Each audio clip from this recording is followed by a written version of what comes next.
Assalamu alaikum wa rahmatullahi wa barakatuh. Alhamdulillahi ala kulli hal. Nashukuru kwa uzima ambao alionipa Allah tabaraka. Nafasi yangu hii pia ameniwekea umauti kwa kujua hawa pia wana taarifa zetu tukija. Hawa wana taarifa zetu tukija, kwa sababu majina yetu yanakuwa yanabadilishwa, anaitwa marehemu. Ukija hapa ndo uwanja ulo kwa sahihi ambao hapa substitution yako kutoka binadamu kuwa maiti. Una nini?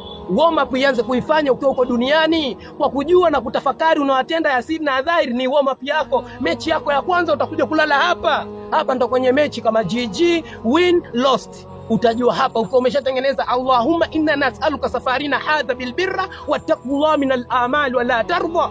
Amali ya safari yako unaitengeneza wewe ambayo Allah atairizia kwa baraka zake. Je, tuna nini na sisi tumejisogeza kwake, tupo kwenye ukaribu?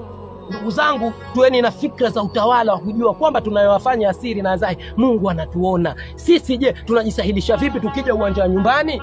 Hapa Allah amewalaza kila rika, mtoto mchanga, kijana, mzee, yoyote analala hapa. So kama anakosea, hakosei, ni kuumbika kwetu. Ulizaliwa kwa nini usife? Nilizaliwa kwa nini nisife?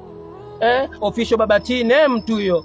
Ina nini butefu kama ne mtu huyo, lakini kesho mteta marehemu mjaje jamani. Inna lillahi wa inna ilaihi rajiun. Ibrahim, ishi kwa kufikiria, ila jua kwamba una neno la inna lillahi wa inna ilaihi rajiun. No way to escape fate. Hatuna njia ya kuepuka hati.